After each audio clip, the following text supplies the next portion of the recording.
तो देखो, आज चतुर्भुज के अंतर्गत हम वर्ग की प्रॉपर्टी देखेंगे। तो देखो, वर्ग क्या होता है?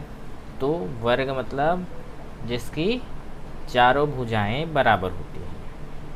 ठीक है, तो ये हमारा एक वर्ग है। तो वर्ग की भुजा को मान लेते हैं ए, तो सबकी बराबर होती है मतलब ए। तो इसका पहला तो यही है कि चारों भुजा बराबर, ये इसकी पहली प्रॉपर्टी। दूसरे में इसके चारों कोण भी बराबर होते हैं। ठीक है,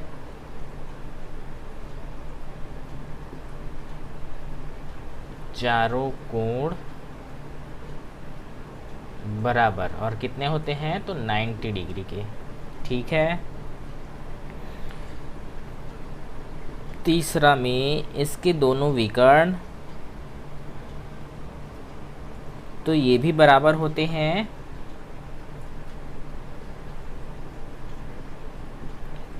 विकर्ण बराबर प्लस एक दूसरे को 90 अंश पर काटते हैं। जैसे यहाँ पे जो डिग्री बनता है वो 90। आयत में हमारा क्या विकर्ण तो बराबर होता है, लेकिन ये 90 डिग्री पे एक दूसरे को नहीं काटते हैं। ठीक है, तो आयत और वर्ग में विकर्ण में ये अंतर रहता है।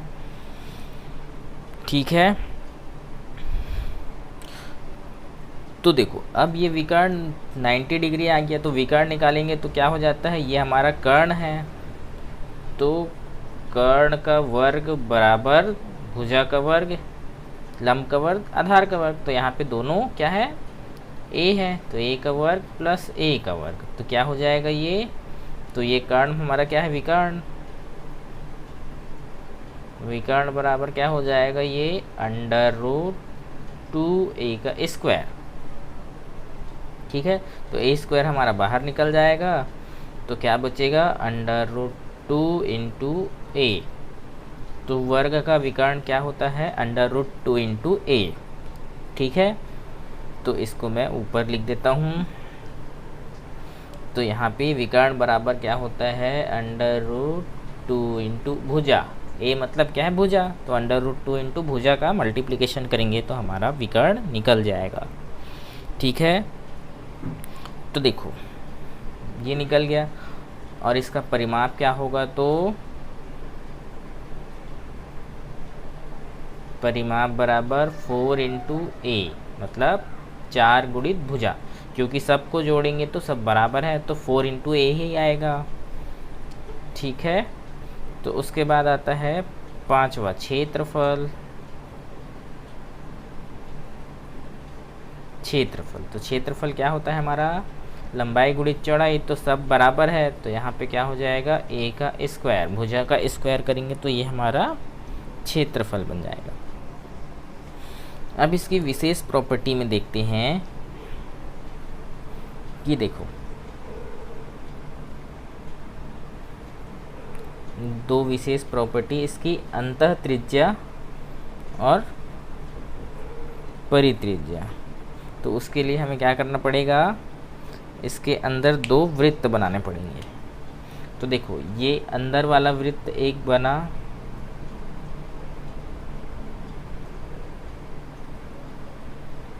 ठीक है, और एक बाहर।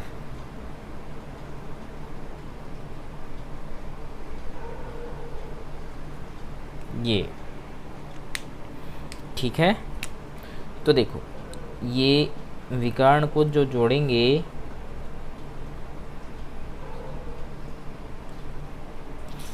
तो देखो ये यहाँ से यहाँ तक जो है वो हमारे बाहर वाली वृत्त की त्रिज्या होगी। तो बाहर वाली वृत्त की त्रिज्या को मैं बड़े आर से प्रदर्शित करता हूँ, और छोटे वाली वृत्त की त्रिज्या क्या होगी? वो यहाँ से यहाँ तक होगी, मतलब इस भुजा की लंबाई का आधा। देख सकते हैं, तो ये हमारे यहाँ से यहाँ तक पूरा भुजा है, तो इसका आधा जो है हमारा इस अंदर वाले वृत्त की त्रिज्या होती है। तो इस तरह से इसकी अंतः त्रिज्या जो होगी,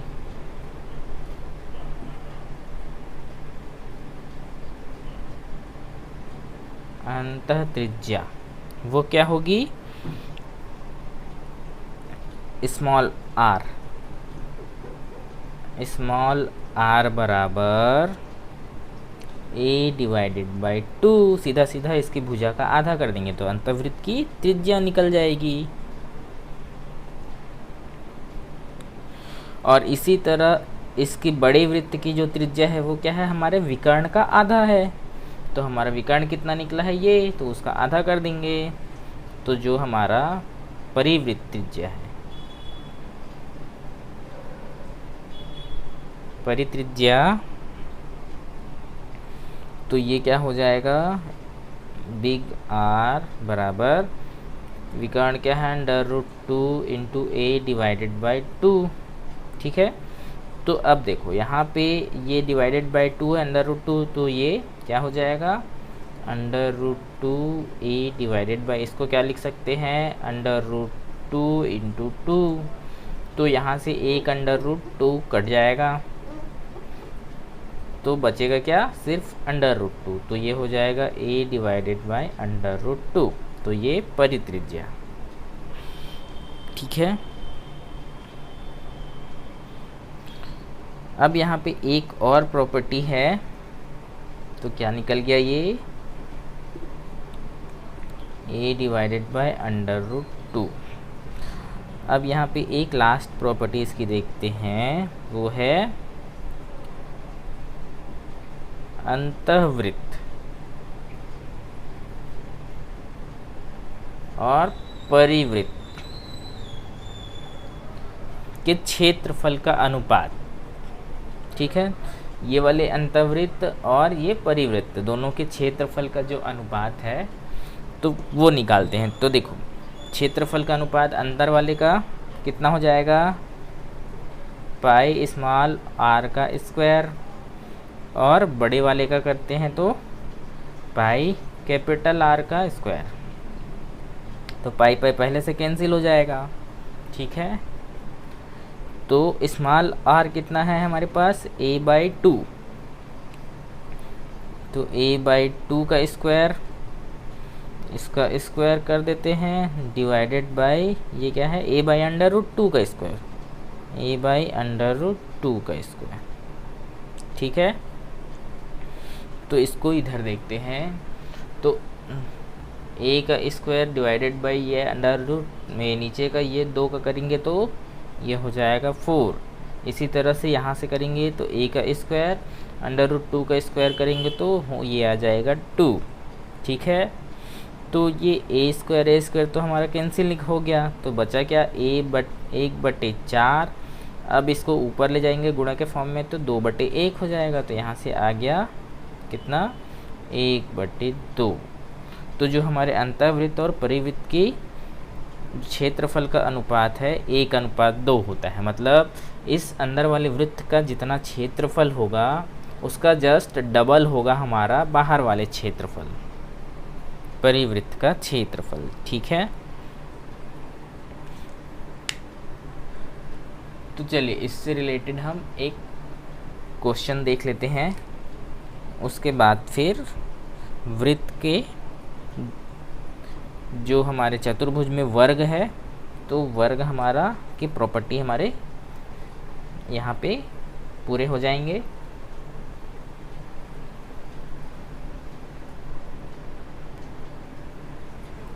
तो देखो इस प्रश्न में त्रिभुज ABCD एक वर्ग है तथा एक समबाहु त्रिभुज जो है BEC वर्ग के अंदर बना हुआ है। ठीक है, यदि CE व BD एक दूसरे को O पर काटते हैं, O पर प्रतिच्छेद करते हैं, तो कोण BOC का मान ज्ञात करना है। ठीक है, तो देखो एक वर्ग बना लेते हैं,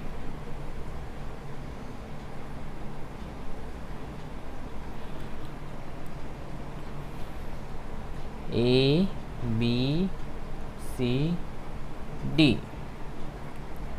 ठीक है, तो अब क्या बोला है, CE व BD त्रिभुज BEC, तो BC और E मतलब एक समबाहु त्रिभुज बना हुआ है। ठीक है, तो ये हमारा एक समबाहु त्रिभुज है, तो ये हो गया ई। तो बी ई सी एक समबाहु त्रिभुज है, इसका मतलब इसके तीनों कोण क्या होंगे, बराबर 60 डिग्री, ये भी 60 डिग्री और ये भी 60 डिग्री का।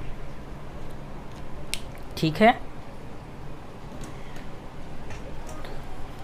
अब देखो, तो सी ई और ये बी डी, तो बी डी मतलब ये हमारा विकर्ण है, तो यहाँ से यहाँ तक ये मान लो विकर्ण है, तो दोनों एक दूसरे को क्या बोला है, ओ पर काटते हैं, तो यहाँ पे जो कटा ये हमारा ओ है। तो हमें क्या ज्ञात करने बोला है, कोण बी ओ सी, मतलब ये बी ओ और सी, तो ये वाला कोण हमें निकालना है कितना है करके। ठीक है, तो देखो इसका सिंपल सा फंडा है, अपनाना है कि जो ये वाला कोण है वो हमारे इस त्रिभुज के अंदर, मतलब ये वाला जो त्रिभुज है और ये इस त्रिभुज का ये बाह्य कोण है। देखिए इसको अलग से बनाता हूँ मैं, ठीक इस तरह से है, ये वाला कोण है, तो ये वाला कोण क्या है, हमारे इस वाले त्रिभुज का बाह्य कोण है। तो इसका मतलब क्या हुआ, ये इस कोण और इस कोण दोनों का योग होगा। ठीक है, तो ये वाला कोण कितना है, 60 है, तो ये वाला कोण निकालना है, तो ये वाला कोण कैसे निकलेगा। अब देखो ये यहाँ से यहाँ तक ये विकर्ण है, मतलब वर्ग के चारों कोणों का योग जो है वो 90 अंश होता है, तो ये हमारा 90 का आधा होगा, विकर्ण 2 भाग में बांटता है, तो ये कितना हो जाएगा 45। अब देखो चूँकि ये हमारा समबाहु त्रिभुज है, जो ये है बी ई सी, तो ये पूरा 60 डिग्री का है, तो ये 60 में से 45 हम निकाल देंगे तो कितना बचेगा, 15 बचा। तो ये जो बीच का है, मतलब ये वाला कोण हमारा कितना आ गया, 15। ठीक है, तो ये बाह्य कोण है, तो ये कितना हो जाएगा 60 + 15, तो ये कितना आ गया 75। तो ये वाला कोण हमारा 75। तो इस तरह से डायरेक्ट इसको देख के हम इसका ये वाला कोण हम निकाल लिए। तो इस तरह से इसके वर्ग वाले क्वेश्चंस होते हैं। ठीक है, तो इसके बाद हम आगे देखेंगे समचतुर्भुज। ठीक है।